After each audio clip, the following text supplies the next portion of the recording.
رات کے پیٹ میں، رات کے درمیانی حصے. تہجد اصل میں جسے کہتے ہیں وہ نہیں ہے کہ جو عام طور پر لوگ فجر سے کچھ دیر پہلے جاگ گئے اذان سے اور جلدی سے 8 نفل پڑھ لیے. یہ تہجد، یہ تو فجر کا ضمیمہ بنا لیا. ہاں نوافل ہے، عبادت ہے، اس کے بھی جو اس کے برکات ہیں وہ ظاہر ہوں گی، جو اس کا ثواب اور اجر ہے اللہ دے گا. لیکن اصل میں جسے تہجد کہا جاتا ہے وہ رات کو سو کر پھر اٹھنا، نیند کو توڑ کر اور پھر سو جانا اور پھر اٹھنا. جوف کہتے ہیں پیٹ کی شیشے کے، جوف اللیل، رات کے بطن میں، رات کے درمیان میں، یعنی نصف رات گزر جائے اس وقت سے انسان جو ہے وہ نماز پڑھے اور پھر ثلث رہ جائے تو پھر جا جائے، پھر سو جائے اور پھر اس کے بعد اٹھے فجر کے لیے اور سنتیں پڑھے اور آئے مسجد کے اندر. تو یہاں آپ نے فرمایا وَصَلَاةُ الرَّجُلِ فِي جَوْفِ اللَّيْلِ، اور اپنے اس قول کے لیے حضور نے آیتیں تلاوت فرمائی وہی دو آیتیں. یہاں یہ سورہ سجدہ کی آیت نمبر 16 اور 17 ہیں. تَتَجَافَىٰ جُنُوبُهُمْ عَنِ الْمَضَاجِعِ، اللہ تعالیٰ اپنے خاص محبوب بندوں کی یہ صفات بیان کر رہا ہے کہ ان کے پہلو اپنے بستروں سے علیحدہ رہتے ہیں. رات کے وقت جاگتے بستر پر لیٹیں گے تو سو جائیں گے. تَتَجَافَىٰ جُنُوبُهُمْ عَنِ الْمَضَاجِعِ يَدْعُونَ رَبَّهُمْ خَوْفًا وَطَمَعًا، وہ اس وقت اپنے رب کو پکارتے ہیں دعائیں کر، خوف کے ساتھ بھی، اس کے مواخذے کا خوف، اس کے عذاب کا خوف، اس کی باز پرس کا خوف، اس کی ناراضی کا خوف، جہنم کا خوف. وَطَمَعًا، اور طمع کس کی؟ اللہ راضی، اللہ کے اجر و ثواب کی بھی طمع ہو. لیکن سب سے بڑی طمع کیا ہے؟ اللہ مجھ سے. اس لیے سب سے اونچا مقام یہی ہے، رضی اللہ عنہم ورضوا عنہ، اللہ ان سے راضی ہو گیا، وہ اللہ سے راضی ہو گیا. یہ باہمی رضا ہے، بندہ اپنے رب سے راضی رہے. وہ ہے کہ تسلیم و رضا جو بھی دنیا میں آ رہا ہے اس پر شکوہ، اللہ کا شکوہ زبان پر جو بھی آ رہا ہے یہ میرے رب کی طرف سے، وہ میرا مولا ہے، آقا ہے، دوست ہے، میرا خیر خواہ ہے. اسے معلوم ہے کہ اس شر کے پیچھے کون سا خیر آ رہا ہے، مجھے کیا پتا، مجھے تو شر نظر آ رہا ہے، خیر تو نظر نہیں آ رہا. اس لیے فرمایا گیا کہ ہو سکتا ہے عسیٰ ان تکرہوا شیئا وہو خیر لکم وعسیٰ ان تحبوا شیئا وہو شر لکم واللہ یعلم وانتم لا تعلمون. ہو سکتا ہے تمہیں کوئی چیز بری لگے حالانکہ اس میں تمہارا خیر ہے. عین ممکن ہے تمہیں کوئی چیز اچھی لگتی ہو حالانکہ اس میں تمہارے لیے شر ہے.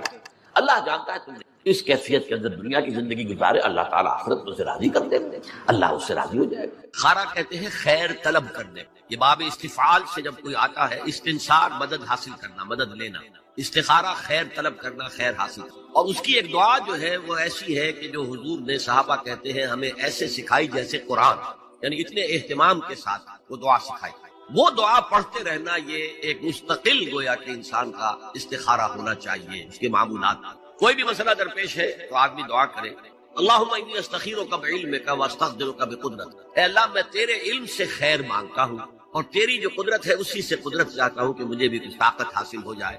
اللہم انی استخیرک بعلمک واستقدرک بقدرتک واسألک من فضلک العظیم، اور مانگتا ہوں تجھ سے تیرا بہت بڑا فضل. اللہم ان کنت تعلم ان ھذا الامر خیر لی فی دینی ومعاشی وعاقبۃ امری، اے اللہ تیرے علم میں اگر یہ کام جو میں کرنے چلا ہوں یا یہ رشتہ جو ہم کو تجویز کر رہے ہیں، اگر تیرے علم میں یہ ہے کہ یہ ہمارے لیے دین اور دنیا اور آخرت کے اعتبار سے بہتر ہے، فقدر ہونی، تو وہ ہمارے لیے اس کو ہمارے لیے آسان کر دے، میسر کر دے، میسر ہونی اسے ہمارے لیے آسان کر دے، ثم بارک لی فی، اور پھر اس میں ہمیں برکتیں عطا. وَإِن كُنتَ تَعْلَمُ أَنَّ هَذَا الْأَمْرَ شَرٌّ لِّي فِي دِينِي وَمَعَاشِي وَعَاقِبَةِ أَمْرِي، اور اگر تیرے علم میں یہ ہے کہ یہ کام ہمارے لیے شر ہے، برائی ہے، دین میں بھی دنیا میں بھی اور عاقبت کے اعتبار سے، فَاصْرِفْهُ عَنَّا یا عَنِّي، تو پھر اس کام کو مجھ سے دور کر دے. وَاصْرِفْنِي عَنْهُ، اور مجھے اس سے دور کر دے، اسے مجھ سے دور کر دے. وَاقْدُرْ لِي الْخَيْرَ حَيْثُ كَانَ ثُمَّ أَرْضِنِي بِهِ، اور اللہ خیر جہاں بھی ہو تیرے علم میں وہ ہمارے مقدر میں کر دے اور پھر ہمیں اس کے اوپر راضی. تو یہ استخارہ تو بہت ہی عمدہ بات ہے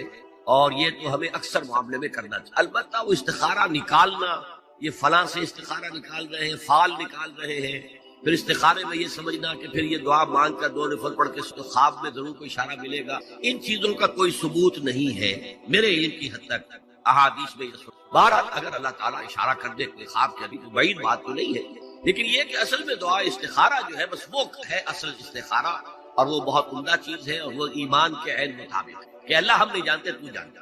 ہم شارٹ سائٹڈ ہیں، ہمیں یہ چیز اچھی لگ رہی ہے، ہمیں پتہ نہیں شاید اس کے پیچھے کوئی بری چیز چلی آ رہی ہے. قرآن نے کہا ہے وَعَسَىٰ أَن تَكْرَهُوا شَيْئًا وَهُوَ خَيْرٌ لَكُمْ وَعَسَىٰ أَن تُحِبُّوا شَيْئًا وَهُوَ شَرٌّ لَكُمْ وَاللَّهُ يَعْلَمُ وَأَنتُمْ لَا تَعْلَمُونَ. ہو سکتا ہے تم کسی چیز کو برا سمجھو حالانکہ اسی میں تمہارا خیر ہو، اور ہو سکتا ہے تم کسی چیز سے محبت کرو حالانکہ اس میں تمہارے لیے شر ہو. اللہ جانتا ہے، تم نہیں جانتے. تو اسی کو کہتے ہیں تفویض الامر الی اللہ، اپنا معاملہ اللہ کے حوالے کر دو. اللہ تو اگر اسے ہمارے لیے خیر سمجھتا ہے تو آسان کر دے، اگر شر سمجھتا ہے تو.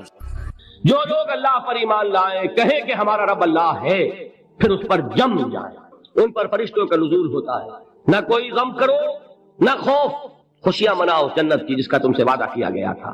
اللہ کی ربوبیت پر اطمینان جب انسان کو ہو جاتا، میرا رب اللہ ہے، ربی اللہ، انسان کے لیے نہ کوئی کھٹکا، نہ کوئی خطرہ، نہ کوئی خوف، نہ کوئی حضور. جو کچھ ہو رہا ہے کس کے اذن سے ہو رہا ہے؟ اللہ کے اذن سے. اللہ کے اذن کے بغیر پتہ تک نہیں ہلتا.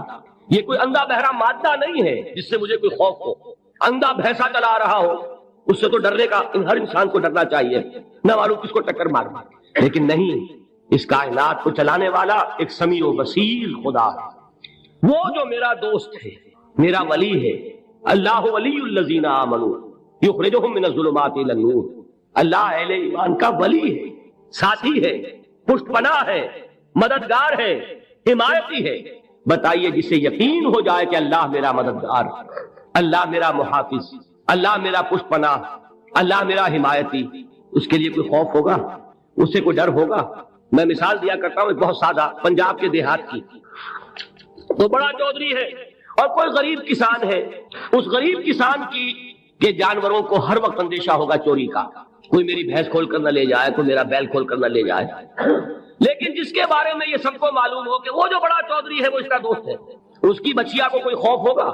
اس کی بھینس پر کوئی ہاتھ ڈالے گا؟ اسے کوئی اندیشہ ہوگا؟ نہیں. کیوں کہ وہ بڑا چودھری، بڑا اس کا یہاں کا سردار، جاگیردار، سب کو معلوم ہے وہ میرا دوست ہے، کوئی میرے خلاف اقدام نہیں کر سکتا.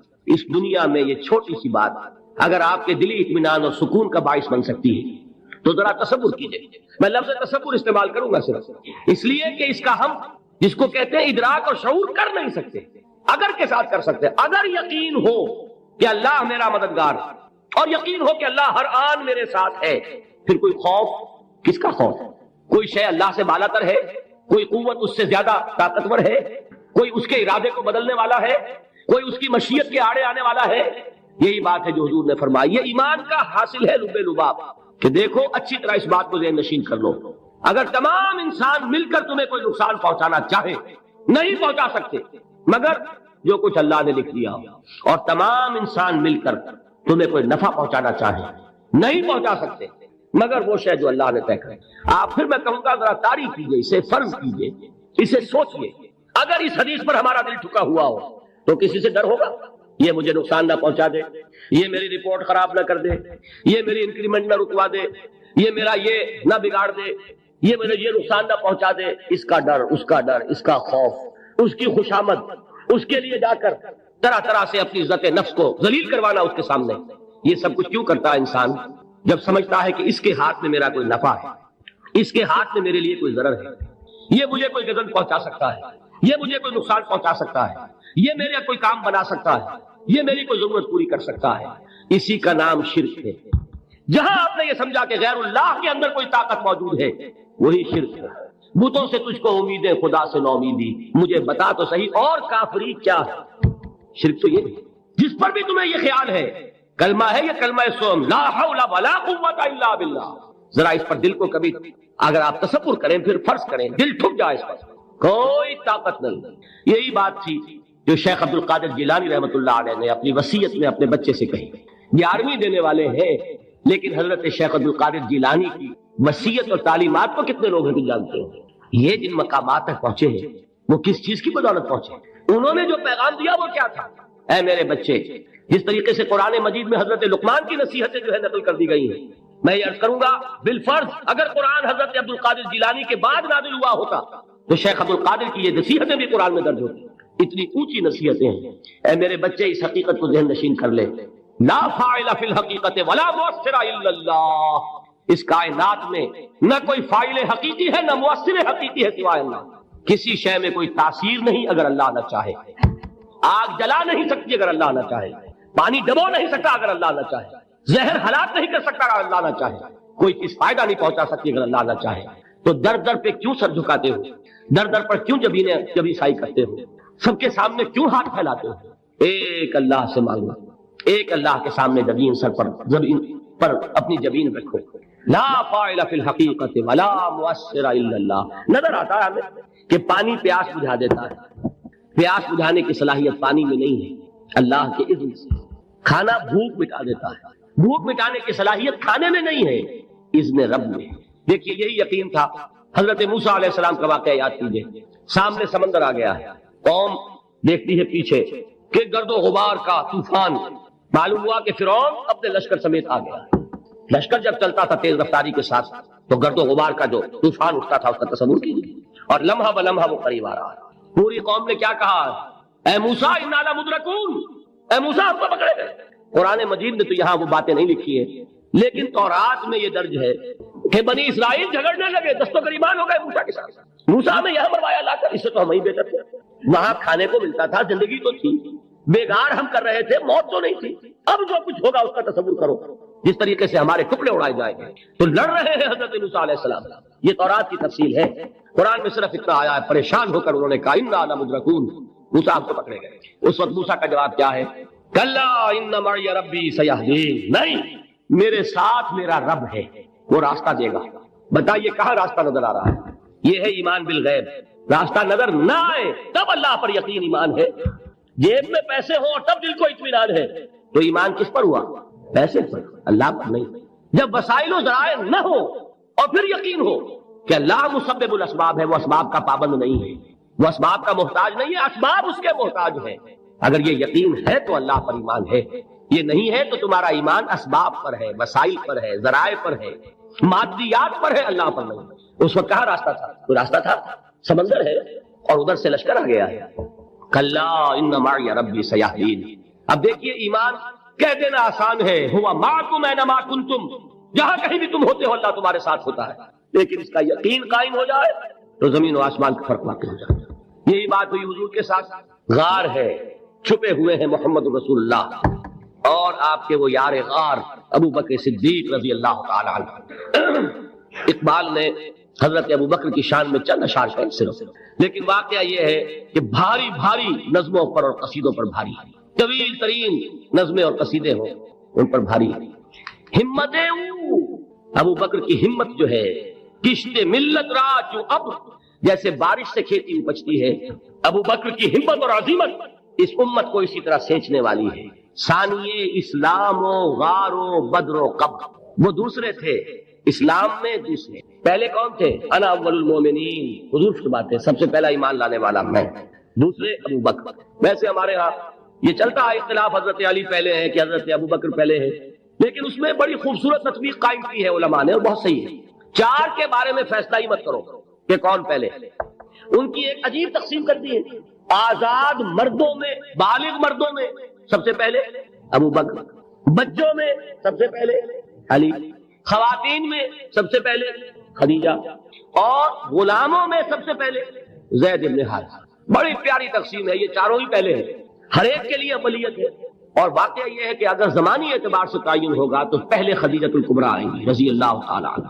کسی اور سے بات کرنے کی نوبت بعد میں آ سکتی ہے، پہلے تو اہلیہ محترمہ سے بات ہوئی، آتے ہی پہلی وحی ہوئی ہے، ابھی تبلیغ کا حکم نہیں تھا۔ کس کو بتایا واقعہ؟ ابھی اپنی نبوت کی تبلیغ کا تو حکم ہی نہیں آیا۔ واقعہ کس کا ہے؟ وہ خدیجہ کا۔ جب کہا ہے کہ خشیت علی نفسی، مجھے اپنی جان کا اندیشہ ہے، تو کیا جواب دیا خدیجہ نے رضی اللہ تعالی عنہا؟ وہ صدیقۃ الکبریٰ ہے، صدیقات جو ہے خواتین، ان میں چوٹی پر خدیجۃ الکبریٰ ہے رضی اللہ تعالی عنہ، اور صدیق جو مرد ہیں ان میں صدیق اکبر ہے ابو بکر صدیق رضی اللہ تعالی عنہ، لیکن صدیقات میں چوٹی پر۔ جب حضور نے فرمایا خشیت علی نفسی، کیا فرمایا؟ کیا عرض کیا؟ کیسے تسلی دی؟ نہیں نہیں، اللہ آپ کو ضائع نہیں کرے گا، آپ غریبوں کے ہمدرد ہیں، آپ مساکین کے تکالیف رفع کرنے والے ہیں، آپ بیواؤں کی سرپرستی کرتے ہیں، آپ مسافروں کی خدمت کرتے ہیں، اللہ آپ کو ضائع نہیں کرے گا۔ یہ یقین ہے اس خاتون کے اندر۔ خیر وہ ایک علیحدہ بات ہو جائے گی۔ میرے دل پر حضرت خدیجہ رضی اللہ تعالیٰ عنہ کی شخصیت کا بڑا گہرا نقش، جو وہ کوئی اور ہی وقت اور موقع ہوا تو بیان ہوگا۔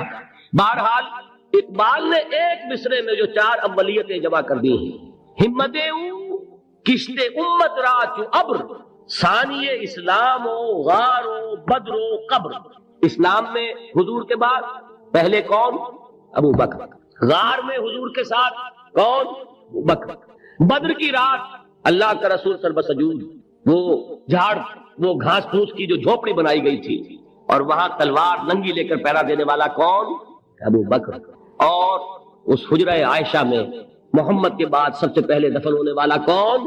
ابو بکر رضی اللہ تعالی عنہ صلی اللہ علیہ وسلم۔ وہ جو معاملہ میں سنا رہا تھا غار ثور کا، حضرت ابو بکر بھی حضور کے خیال سے لرز گئے ہیں. آپ کو یاد ہوگا کہ جا کر پہلے تمام جتنے سوراخ تھے انہیں بند کیا ہے. ایک سوراخ رہ گیا تھا جس کو بند کرنے کے لیے کوئی کپڑا نہیں تھا، وہاں اپنی ایڑی رکھی ہے. تب کہا ہے حضور سے تشریف لائیے، اور اپنے زانو پر حضور لٹایا ہے، اور وہاں کسی موذی جانور نے کاٹا ہے. حضور کی آنکھ لگ گئی تھی اس وقت. اس بل کے اندر جو بھی بچھو ہے کیا ہے واللہ عالم، اس نے کاٹا ہے. اس کی تکلیف کی وجہ سے ابو بکر کی آنکھوں سے آنسو ٹپک گئے. حضور کے چہرے مبارک پر پڑے ہیں تو حضور جاگے ہیں. معاملہ کیا ہے؟ ایڑی نہیں ہٹائی وہاں سے. مبادا وہ جانور وہاں سے نکل کر محمد الرسول اللہ کو کوئی گردن پہنچا دے. ابو بکر کی ایڑی ہے، جس طرح چاہے کھا لے، ختم کر دے، جان نکل جائے تب کوئی آنچ آئے محمد پر تو آئے، لیکن جیتے جی نہیں. وہ ہے ابو بکر. حضور کے خیال سے اس وقت حضور نے پھر اپنا لعاب دہن لگایا ہے، اور اس سے پھر آپ کی تکلیف ختم ہوئی. جیسے خیبر میں حضرت علی کی آنکھ دکھ رہی تھی، اس کو جو شفا حاصل ہوئی ہے وہ بھی حضور کے لعاب دہن سے ہوئی. بہرحال اس وقت انہوں نے کہا ہے کہ اے نبی یا رسول اللہ، اگر اس وقت ان میں سے کسی نے غیر ارادی طور پر بھی اپنے قدموں کی طرف جھانک دیا تو پکڑے جائے. کیا جواب تھا اللہ کے رسول کا؟ لا تحزن ان اللہ معنا. اللہ ہمارے ساتھ ہے، کیوں گھبراتے ہو ابو بکر؟ یہ ہے ایمان باللہ. میرا مالک اللہ، میرا رازق اللہ، میرا محافظ اللہ، میرا مددگار اللہ، میرا پشت پناہ اللہ، میرا دوست اللہ. یہ دوستی ہے اللہ کی جو لب لباب ہے، حاصل ہے ایمان کا. اسی کا نام ولایت ہے. اولیاء اللہ کے سروں پر سینگ نہیں ہوتے. جس کے دل میں ایمان راسخ ہو چکا ہو وہی اللہ کا ولی ہے. جسے اللہ پر یقین ہو چکا ہے وہی اللہ کا ولی ہے. جسے یقین ہے اللہ میرے ساتھ ہے، میرا مددگار، میرا پشت پناہ، میرا ساتھی، میرا دوست، میرا محبوب، میرا محب. اللہ اہل ایمان سے محبت کرتا ہے. واللہ یحب الصادقین. ان اللہ یحب الذین یقاتلون فی سبیلہ صفا کانہم بنیان مرصوص. اللہ محبت کرنے والا، اہل ایمان محبوب، اور اہل ایمان محبت کرنے والے اللہ محبوب. والذین آمنوا اشد حبا للہ. آپ تصور کیجئے جسے یہ رشتہ ایمان یا رشتہ ولایت حاصل ہو جائے، الا ان اولیاء اللہ لا خوف علیہم ولا هم یحزنون. آگاہ ہو جاؤ، اللہ کے دوستوں کے لیے نہ کوئی خوف ہے نہ کوئی حزن ہے. بسا اوقات بہت سی محنتوں کا نتیجہ انسان دیکھتا ہے کہ ضائع چلا گیا. میں نے 10 سال محنت کی، حاصل کوئی نہیں ملا. یہ ثمرات کیا ہیں؟ محنتوں کے ثمرات کا ضیاع. کوشش آپ نے کی، قسمت کی خوبی دیکھی ہے، ٹوٹی کہاں کمن. 2-4 ہاتھ جب کے لبے بام رہ گئے. Be prepared. ایک شاعر کے یہ اشعار ہیں، وہ کمیونسٹ تھا، میں نام بھی نہیں لیتا، لیکن یہ کہ یہ اسی انقلابی، چونکہ ان کا بھی ایک انقلابی نظریہ ہے، انقلابی عمل میں یہ سارے مراحل آتے ہیں. کوئی سیٹ بیک آیا، فرض کیجئے کوئی ناکامی ہو گئی، تو اپنے ساتھیوں کو دل بندھانے کے لیے یہ فصل امیدوں کی ہمدم اس بار بھی غارت جائے گی، سب محنت صبحوں شاموں کی اب کے بھی اکارت جائے گی. میرے نبی کے ثمرات کا جو لفظ یہاں آیا ہے، وَنَقْصٍ مِّنَ الْأَمْوَالِ وَالْأَنفُسِ وَالثَّمَرَاتِ، سب محنت صبحوں شاموں کی اب کے بھی اکارت جائے گی. دھرتی کے کونوں کھدروں میں پھر اپنے لہو کی کھاد بھرو، پھر مٹی سینچو اشکوں سے، پھر اگلی رت کی فکر کرو، پھر اگلی رت کی فکر کرو. جب پھر ایک بار اجڑنا ہے، ایک فصل پکی تو بھر پایا، تب تک تو یہی کچھ کرنا ہے. ایک مقصد ہے سامنے، انقلاب برپا کرنا ہے. ایک کوشش ناکام ہو جائے کوئی پرواہ نہیں، نیکسٹ. پھر تیار رہو ناکامی کے لیے. ایسا نہ ہو جو انگریزی میں کہتے hope for the best but be prepared for the worst. ایسا نہ ہو کہ دوسری مرتبہ ناکام ہو کے بددل ہو جاؤ، تمہاری ہمتیں جواب دے جائیں. نہیں، پہلے سے تیار رہو کہ دوسری مرتبہ بھی ناکامی آئے تو آئے، لیکن جب تک کہ کامیابی حاصل نہیں ہوتی ہمیں یہ کام کیے چلے جائیں. دیکھیے سیرت میں آیا کہ نہیں یہ واقعہ. بدر میں مسلمانوں کو فتح ہوئی تو احد میں زک پہنچی کہ نہیں؟ 70 صحابہ شہید ہوئے کہ نہیں؟ اگر ان کی ہمتیں جواب دے جاتی تو گاڑی کیسے چلتی آگے؟ تو فرمایا وَلَنَبْلُوَنَّكُمْ بِشَيْءٍ مِّنَ الْخَوْفِ وَالْجُوعِ وَنَقْصٍ مِّنَ الْأَمْوَالِ وَالْأَنفُسِ وَالثَّمَرَاتِ. ہم تمہیں لازم آزمائیں گے، خوف کی کیفیت سے، فقر و فاقے کی کیفیت سے، بھوک سے، جان کے نقصان سے، مال کے نقصان سے، محنتوں کے حاصل کے ضائع ہو جانے سے. وَبَشِّرِ الصَّابِرِينَ. اور اے نبی بشارت دیجئے صبر کرنے والوں کو. الَّذِينَ إِذَا أَصَابَتْهُمْ مُصِيبَةٌ وہ کہ جب ان پر کوئی تکلیف آئے، کوئی مصیبت آئے، کوئی آزمائش آئے، قالوا انا للہ و انا الیہ راجعون، وہ یہ کہیں کہ ہم اللہ ہی کے ہیں، اللہ ہی کی طرف لوٹ جانا ہے۔ یہ وہی انداز ہے جو میں نے فارسی کا شعر سنایا تھا آپ کو کہ سرے تسلیم خم ہے جو مزاج یار میں آئے۔ وہ ہمارا مولا ہے، ہمارا آقا ہے، اگر اسے یہی منظور ہے تو ہمیں بھی یہی منظور ہے۔ میں نے تسلیم و رضا کی بات کی تھی نا، آپ کو کچھ شعر سنائے تھے، ایک شعر اور سنیے، اور یہ کس کا ہے؟ محمد علی جوہر کا۔ ایک مرتبہ جیل گئے، ان کی ایک بیٹی جوان بیمار ہوئی، فوت ہو گئی، باہر چھوڑا انگریز نے، جاؤ بھائی دفن کر دو بیٹی کو۔ دوسری مرتبہ جیل گئے، دوسری جوان بیٹی اسی مرض میں مبتلا ہوئی، اب یہ جیل میں ہے، خبر پہنچی کہ دوسری بیٹی کے اوپر بھی اسی مرض کا حملہ ہوا ہے۔ ایک نظم لکھی ہے جس کا آخری شعر یہ ہے، تیری صحت ہمیں منظور ہے لیکن اس کو نہیں منظور تو پھر ہم کو بھی منظور نہیں۔ یہ ہے، جب تک یہ کیفیت نہ ہو اس میدان میں آدمی ثابت قدم نہیں رہ سکتا کہ میرے رب کو اگر یہ منظور ہے تو یہی مجھے منظور ہے، اور تیری صحت ہمیں چاہیے تو ضرور، لیکن ہمارے رب کو منظور نہیں تو ہمیں بھی منظور۔ راضی برضائے رب، وبشر الصابرین الذین اذا اصابتهم مصیبۃ قالوا انا للہ و انا الیہ راجعون۔ نہ شود نصیب دشمن کے شود ہلاک تیغت، سر